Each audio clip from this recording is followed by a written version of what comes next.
मेरठ के कपसाड़ गांव का यह मामला अब अपने निर्णायक मोड़ पर है।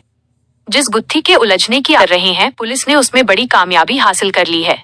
ताजा अपडेट्स के अनुसार इस केस में अब अपहरण और हत्या की परतों के पीछे एक प्रेम प्रसंग, लव अफेयर की कहानी भी निकलकर सामने आ रही है, जिसने पूरे मामले को एक नया एंगल दे दिया है। पुलिस की 10 से ज्यादा टीमों ने ताबड़तोड़ छापेमारी की और आखिरकार शनिवार 10 जनवरी 2026 की शाम को मुख्य आरोपी पारस सोम को उत्तराखंड के हरिद्वार, रुड़की के पास से गिरफ्तार कर लिया है। सबसे बड़ी बात यह है कि गायब बेटी रूबी को भी पुलिस ने पारस के साथ ही सुरक्षित बरामद कर लिया है। शुरुआत में इसे केवल एक तरफा हमले के रूप में देखा जा रहा था, लेकिन पूछताछ में कुछ हैरान करने वाले तथ्य सामने आए हैं। आरोपी पारस ने पुलिस को बताया कि उसका और रूबी का पिछले 3 साल से प्रेम प्रसंग था। वे दोनों इंटर कॉलेज के समय से एक दूसरे को जानते थे। आरोपी का दावा है कि जब वो रूबी को अपने साथ ले जा रहा था, तब उसकी मां सुनीता ने विरोध किया।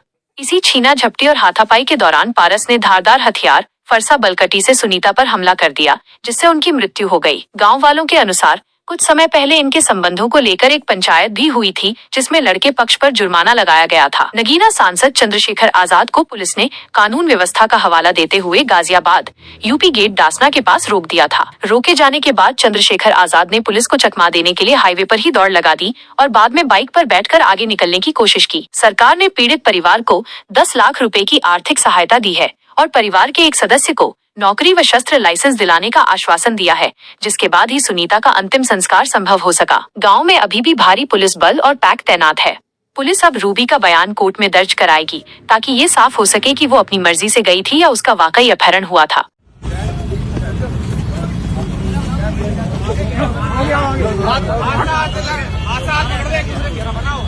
हाथ मत लगाओ, कोई भी करो, ये अपना काम करो, हाथ मत लगाओ।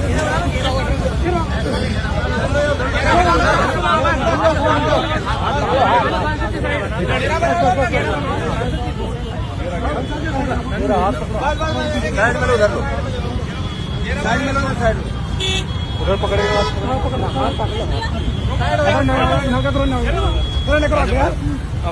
इधर को पकड़ो। हाँ दादा, इधर को आओ। आपसे सीनियर अधिकारी है ना, आप क्यों कर रहे हैं?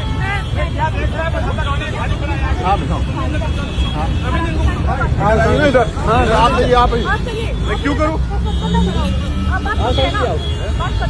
किस लहजे में बात कर रहे हैं?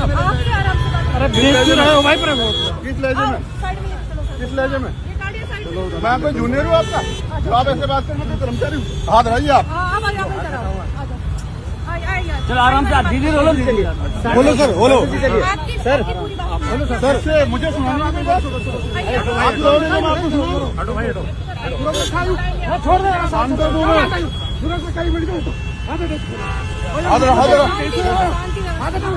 हम कर लेंगे, हमारी बहनों की इज्जत करते हैं, आपको शांति की बढ़िया।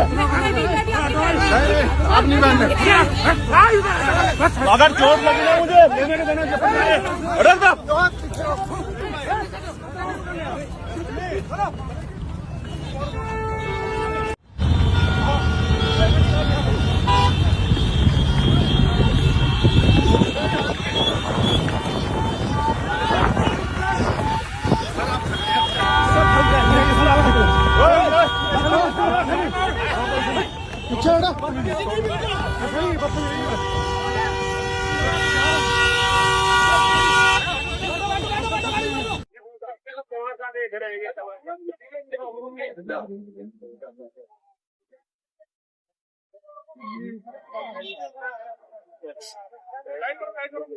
हाथ ना लगा, गलती से मत लगा देना, हाथ ना लगा देना।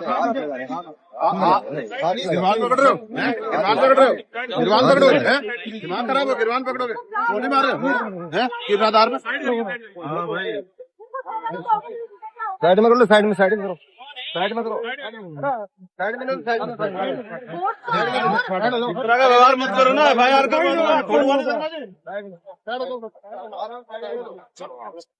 कह रहा हूँ, कोनी मत मारो, फिर वही क्यों रे? कौन है तुम्हारा सीनियर अधिकारी? बदतमीजी करोगे? एक चुने सांसद को धक्का मारोगे तुम लोग? कोनी मार रहे हो? काय का मतलब है? काय का मतलब है?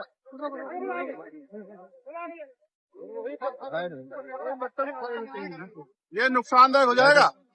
कोई इतना हल्का नहीं, मैं एक फोन करूंगा सारी सड़कें बंद हो जाएंगी। इस तरह का व्यवहार मत करो। हाथ में लगा, हाथ पीछे रख, मेरा हाथ में लगा। कभी आप गलत फहमी हो, हाथ में लगाना, रोको, रोकने के तरीके से हाथ में लगाना, ठीक है? इसमें हल्का नहीं हो।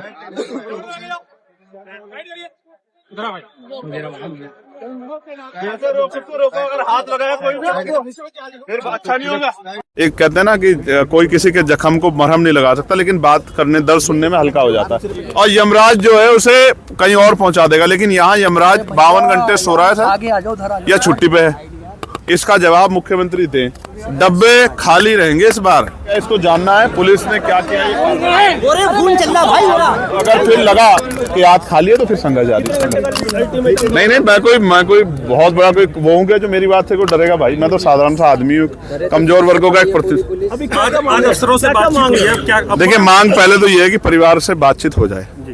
एक कहते हैं ना कि कोई किसी के जख्म को मरहम नहीं लगा सकता, लेकिन बात करने, दर्द सुनने में हल्का हो जाता है। एक बार उनका पक्ष जान लूं, जनप्रतिनिधि उनका, तो पार्लियामेंट हो या सड़क हो, अपनी बात को रख दूं आप लोगों के माध्यम से। एक बार परिवार से मुलाकात होने के बाद मेरी डिमांड देखिए, मेरी डिमांड ये है कि उत्तर प्रदेश की हर बहन बेटी सुरक्षित होनी चाहिए। आप पीड़ित परिवार, एक सेकंड, क्योंकि मुख्यमंत्री ने कहा असेंबली में बोलते हुए, ये सुना होगा इन्होंने, मेरठ वालों ने, कि हर अगर बेटी का कोई अपमान करेगा तो हर चौराहे पे खड़ा यमराज, इधर सांसद जी, और यमराज जो है उसे कहीं और पहुंचा देगा। लेकिन यहाँ यमराज 52 घंटे सो रहा है या छुट्टी पे है। इसका जवाब मुख्यमंत्री दें कि यहाँ 52 घंटे में यमराज जी कहीं सो गए, गहरी निद्रा में कुंभकर्ण बन गए हैं, या यमराज जी छुट्टी पे चले गए। इसका जवाब मुख्यमंत्री जी को देना चाहिए, या फिर वो सिर्फ रील बनवाने के लिए असेंबली में खड़े होकर कोई भी भाषण पेल देते हैं। इसका जवाब उनको देना है। वो कह रहे हैं कि हमने आर्थिक मदद दे दी है, आर्थिक मदद भी दे दी है, और संगीत सोम कह रहे हैं आर्थिक मदद दे दी है, और न्याय के लिए हम खुद यहाँ बैठे हुए हैं। अब किसी को यहाँ आने की जरूरत नहीं है, राजनीति करने की जरूरत नहीं है। तो क्या आप राजनीति करने वहाँ जा रहे हैं? ठीक है, और कुछ कहना है? आप भी कोई मदद करेंगे पीड़ित की? और कुछ कहना है? मैं तो जानना चाह रहा हूँ आपसे, कहना नहीं। मैं जो कुछ जवाब देना होगा ना वो प्रशासन से बात करके दे दूंगा। कौन क्या कर रहा है सब जानते हैं। आप जा रहे हैं? मैं आपको एक विश्वास दिलाता हूँ, मैं कपसाड़ जाने के लिए आया हूँ, लेकिन कोशिश कर रहा हूँ कि संवैधानिक दृष्टिकोण से मेरी परिवार से बात हो जाए, कहीं भी हो जाए। मैं आपको एक बात बताता हूँ, मैं कहना नहीं चाहता था, आपने जिक्र छेड़ दिया है। डब्बे खाली रहेंगे इस बार। कमजोर वर्गों के लिए, बहन बेटियों के स्वाभिमान सम्मान की रक्षा करना जानते हैं, हर आदमी के कैरेक्टर को जानते हैं। समय जवाब देगा, चिंता मत करो। हाँ, मैं कपसाड़ जाऊंगा। अगर परिवार की कहीं भी और भी मुलाकात हो जाए तो कानूनी प्रक्रिया फॉलो करते हुए मैं उसको उसमें सहमत हूँ। ठीक है। अपरता से की है और अभियुक्त गिरफ्तार हुआ है और अपरता बरामद हुई है। इसमें आगे जो भी विधिक कार्यवाही है वो की जा रही है, और किसी भी व्यक्ति को शांति व्यवस्था खराब करने के लिए अनुमति नहीं दी जाएगी। और अगर कोई करता है या कोई प्रयास करेगा, किसी की वजह से गड़बड़ी हुई, तो उसमें कार्यवाही भी की जाएगी। सर ये दोनों कहां से बरामद करे गए हैं और अभी तक पूछताछ में क्या सामने आया है? जी, इसमें मेरठ और सहारनपुर पुलिस ने इसको, जो दोनों अभियुक्त और युवती है, इनको बरामद किया है, और इसमें तत्परता से कार्यवाही की गई। कई दिनों से हमने इलेक्ट्रॉनिक सर्विलेंस, मैनुअल मुखबिरी, परिजनों से पूछताछ, पड़ोसियों से पूछताछ इत्यादि के आधार पर मेरठ पुलिस को ये सुराग मिले थे, जिसके आधार पर कार्रवाई करते हुए ये सफलता प्राप्त हुई है। इसमें फिलहाल अभी हम इनसे पूछताछ करेंगे, और जो भी चीजें सामने आएंगी विधि अनुसार उसमें कार्रवाई आगे। सर ये लोग बरामद कहाँ से हुए, कहाँ चले गए थे? नाबालिग बताया गया था, इस बात में सर ये थोड़ा सा कंफ्यूजन है लड़की का कि नाबालिग। जैसा मैंने आपको बताया, अभी बरामद हुए हैं, तो जो भी युवती का बयान है, जो भी इसमें कार्यवाही है, विधिक कार्यवाही, वो नियमानुसार की जाएगी, और सारी चीजों से आपको अवगत कराया जाएगा। बरामद कहाँ से हुए हैं या बताया कि? धन्यवाद।